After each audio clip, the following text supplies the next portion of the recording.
Hey, I'm Jake. Welcome back to the Making a Website series. I know we have a lot of these videos, but hopefully we're going to make something cool by the very end.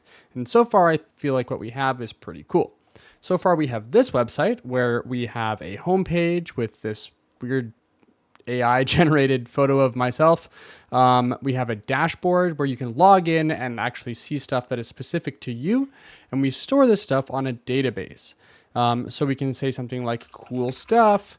And when we add it, we have this data. And when we refresh, it is still there. When we log out and we re-log in, it's still there. And if we log in as a different user, they can't see it because it's our data. But one thing that I asked in the last video was, do we want to be able to remove this data? Because this is kind of like a proof of concept, right? I'm just showing you some of the cool things you can do to make a website. And yeah, at least one of you, Drac specifically, hey, what's up, Drac, wanted to be able to remove this data. And I think that's totally fair because we've kind of gone over how to create a table, how to add stuff to that table, but we haven't really talked about removing it or updating it. So we're going to implement that in this video. So let's jump over to the code and start on the removal, because that's kind of the easier part. Let's go.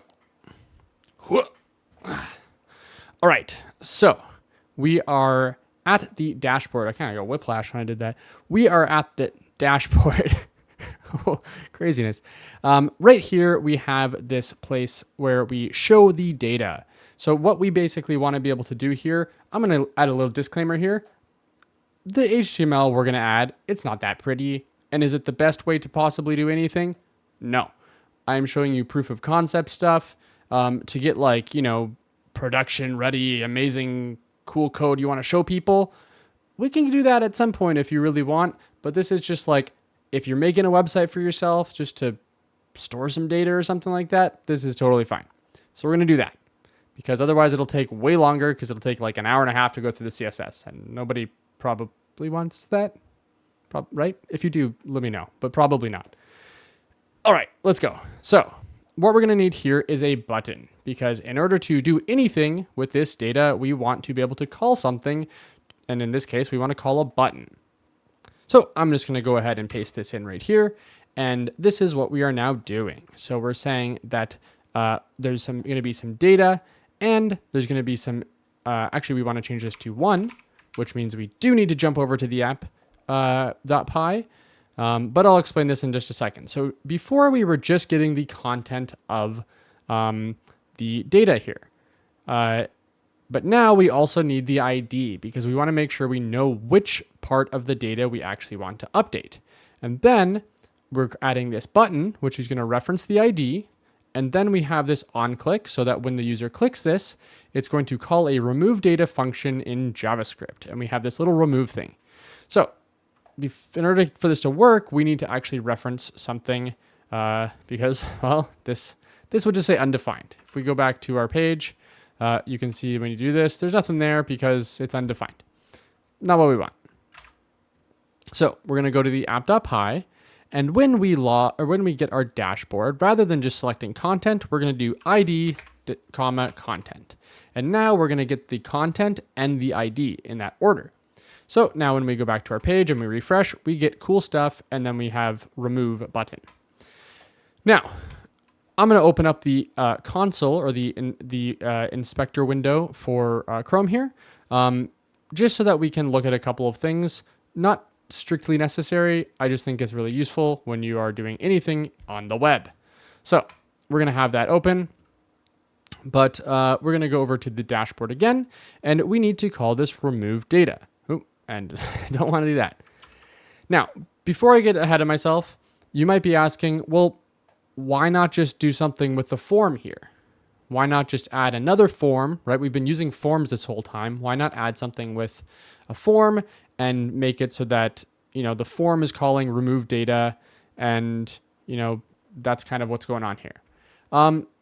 You could do that.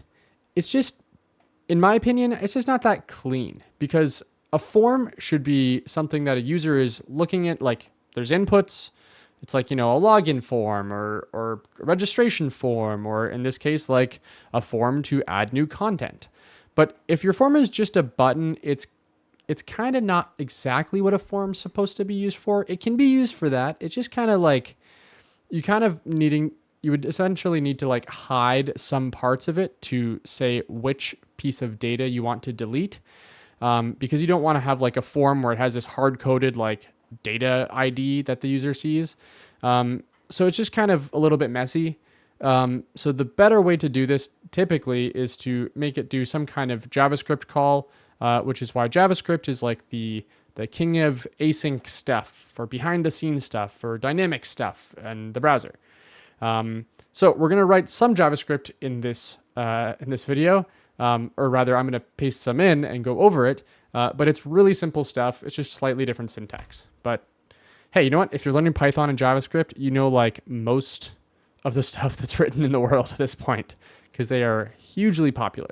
If you want to know the most popular ones that I think, check out this video. Anyways, so remove data. Let's go ahead and create that. So what's happening here is when we click the remove button, we are going to call remove data, which is a function. In order to define our function, we're going to go within the head and we're going to do script. And this is a script tag, which means we can put JavaScript in here and make it available. So we're going to do function remove data and then EL for element. And where is this EL coming from? Well, it's coming from this. This is kind of like self in Python. So this is actually referring to this button, the button that was clicked.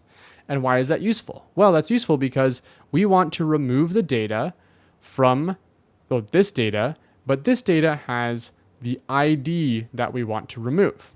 So we are basically just saying remove data from this, then we're going to get the ID by doing let ID equals element.dataset.id.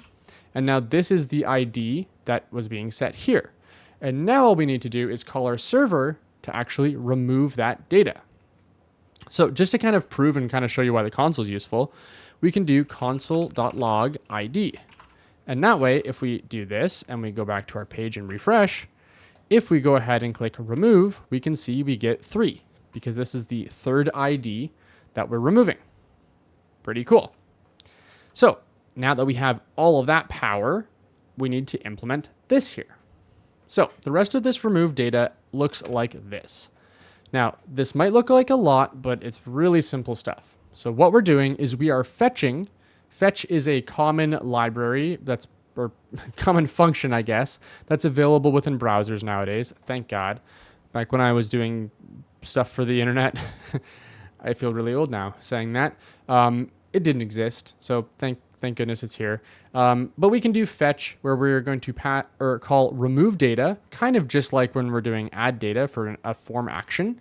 And we are going to say that it is a post request, again, similar to a form action. And then we're going to say that it is a content type of JSON, which stands for JavaScript Object Notation, kind of like a map. You can just think of it exactly like a map within Python.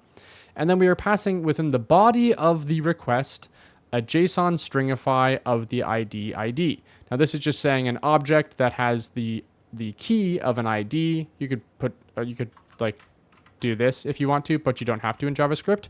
And then we're referencing the ID. So this isn't saying like 3. This is saying an ID named, or a key named ID with the value of whatever the ID field is. I can see how that would be very confusing though otherwise. So let's go data, hold on.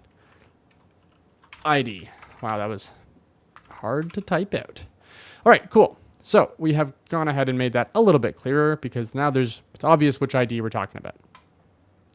Now, once this has completed, there are 2 things that can happen. Either we get a response or we fail. So failure, in this case, we get an error. And when this happens, we're just going to console error the error, which means we're logging the error to the console with an error thing, which means it will show up red and angry. Just kind of like the ones, not like these. These are warnings, I believe. So close. But if we get an actual response back, if the response is okay, which means that it was a 200 success status, Otherwise, it's not okay. Then we're going to kind of be a little bit lazy here, but we're just going to reload the page. So typically, if you have a single web app where everything kind of, you load the page, this is how most websites work nowadays, where you load the page and it kind of has its own data store within the website itself. And anything you change, you're really just making these post requests and it's just updating itself locally. You're never really navigating to a whole other page. That honestly doesn't happen nearly as often anymore. So typically that's what you do if you were making like a React page or something like that. But just to keep things really simple here, if we do window.location.reload, it's just going to reload the current page. And because we're on the dashboard and we have just deleted something from it, we're just going to basically reload the page, which now will load your data, which will no longer include whatever data you just deleted, which is therefore removing it.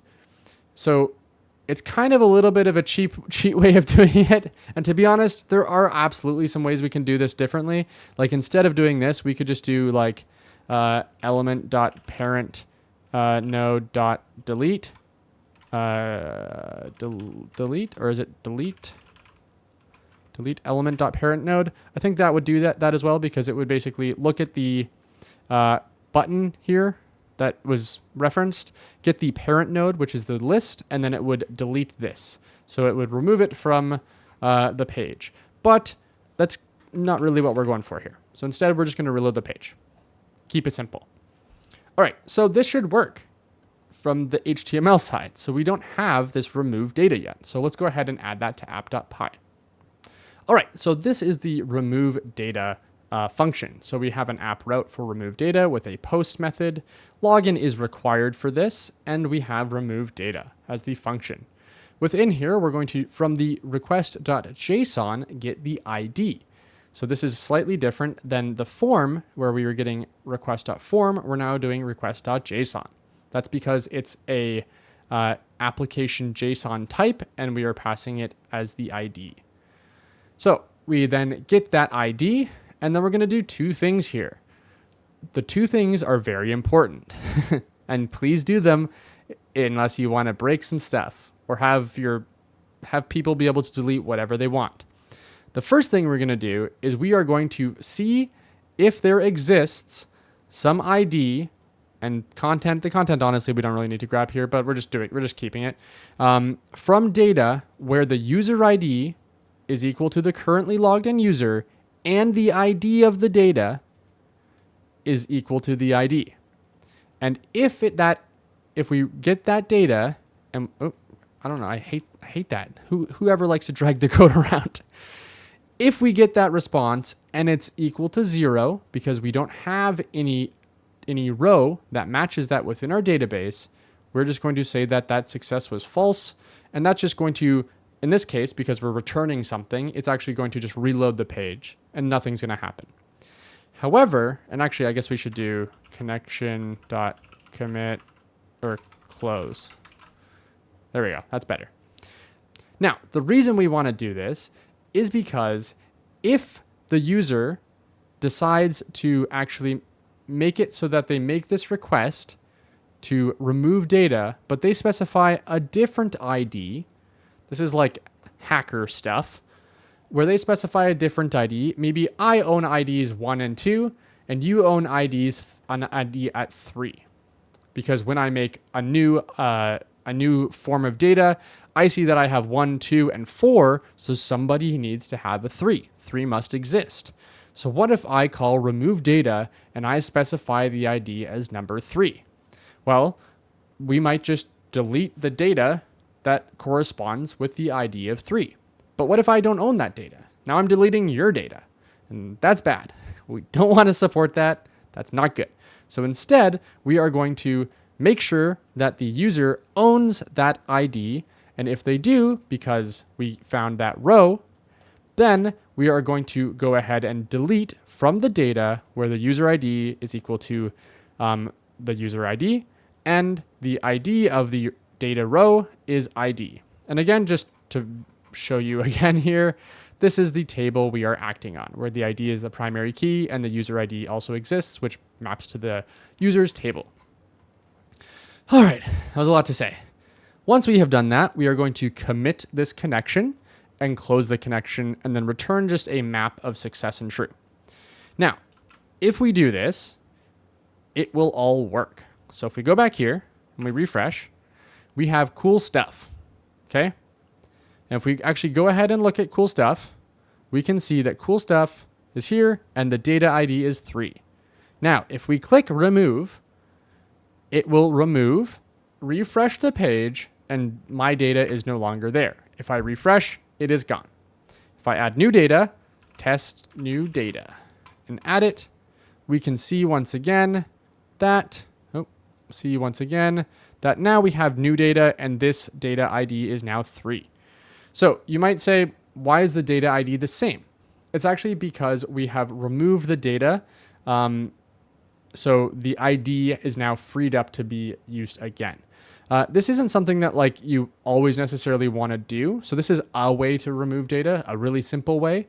A lot of companies will actually make it so instead of deleting data immediately, they will put it in some kind of purge state where the data has been soft deleted, which means the user doesn't see it yet, but maybe it will actually be deleted after some 30 days or something like that in case the user changes their mind or law enforcement or whatever.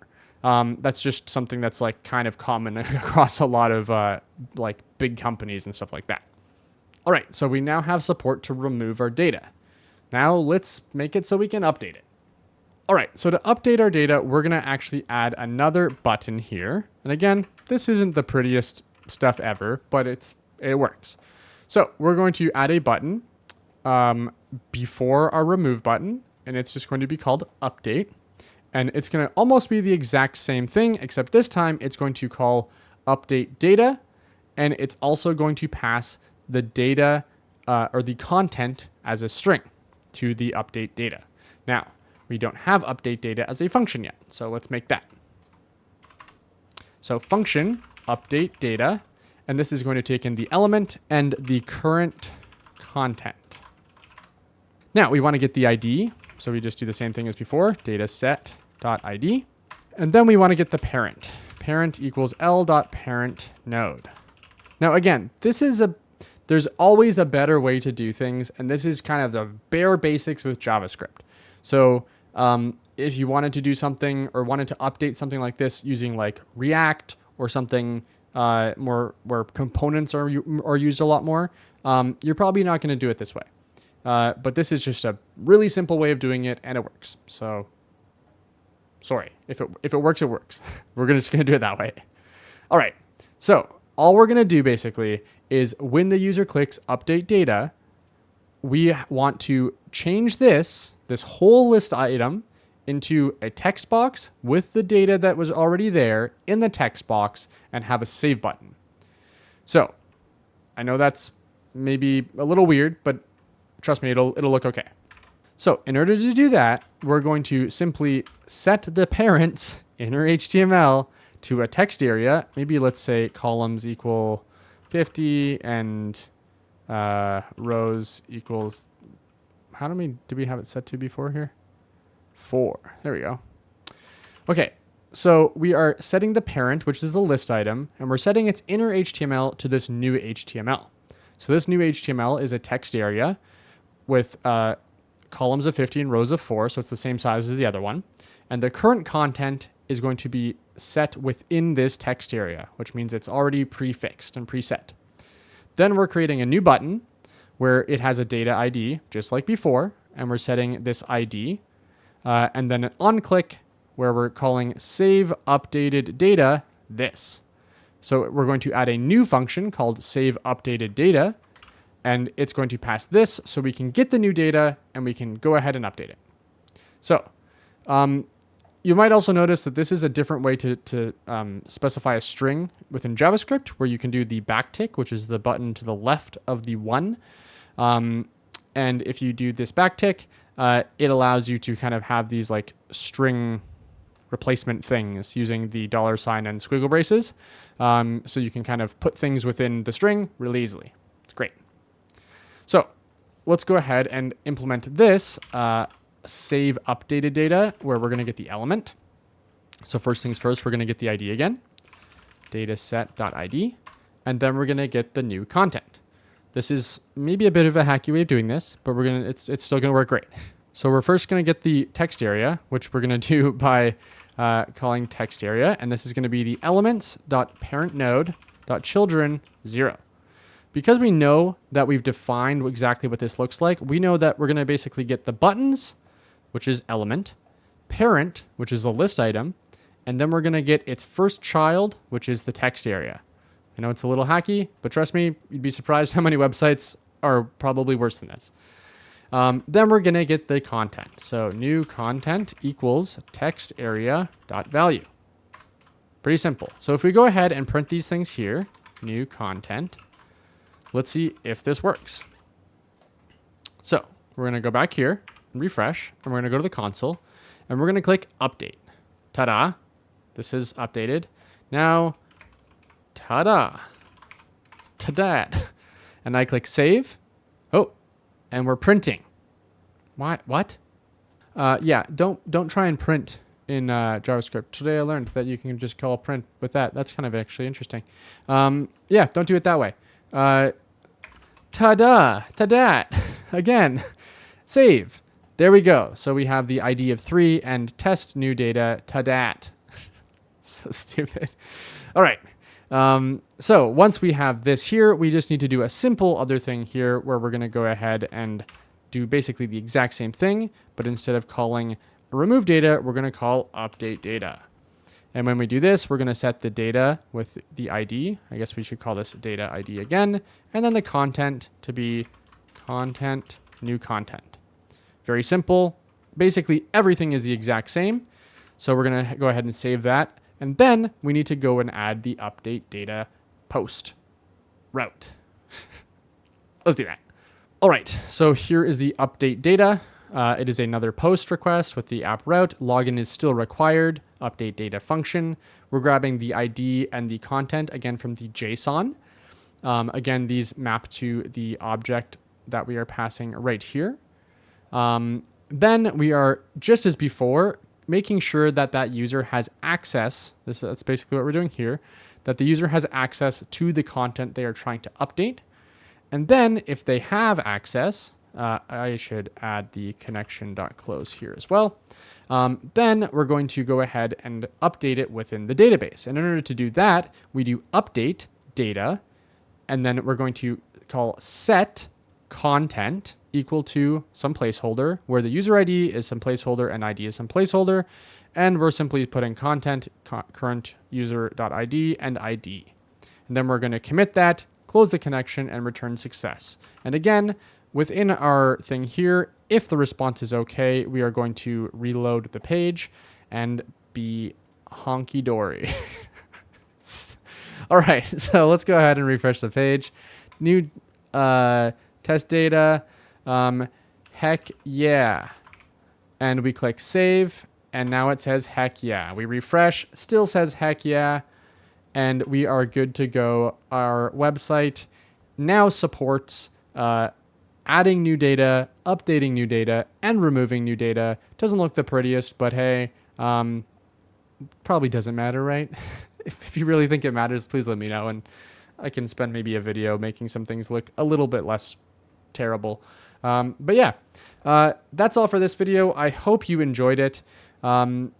If you want to see more videos like this, just please subscribe, like the video. Honestly, it all helps so much. You have no idea. I've grown so much in the past year and a half, all thanks to you all. Yeah, just, I don't know. Thanks, guys. I appreciate it. Also, sorry if I'm like, if I sound weird. I'm a little sick right now. I have like a sore throat. So trying to overcome that and not seem like a zombie. So let me know if I succeeded. Was I zombie mode Jake or no? Until next time, I hope you have a super great day. And if you're interested in, I don't know, making a video game or something like that, consider checking this video out right here, where I remake a game that I had made in Unity and I remake it in Godot. And if you're interested in game development and stuff like that, then drop a comment. Let me know, because making games is actually super fun, and a lot of people don't really do it. that much because they're like, I'm going to make a big app and make millions of dollars. But honestly, you'll have a lot of fun making a game too. And maybe you'll make money too. But I don't know. Food for thought. Anyways, have a great day.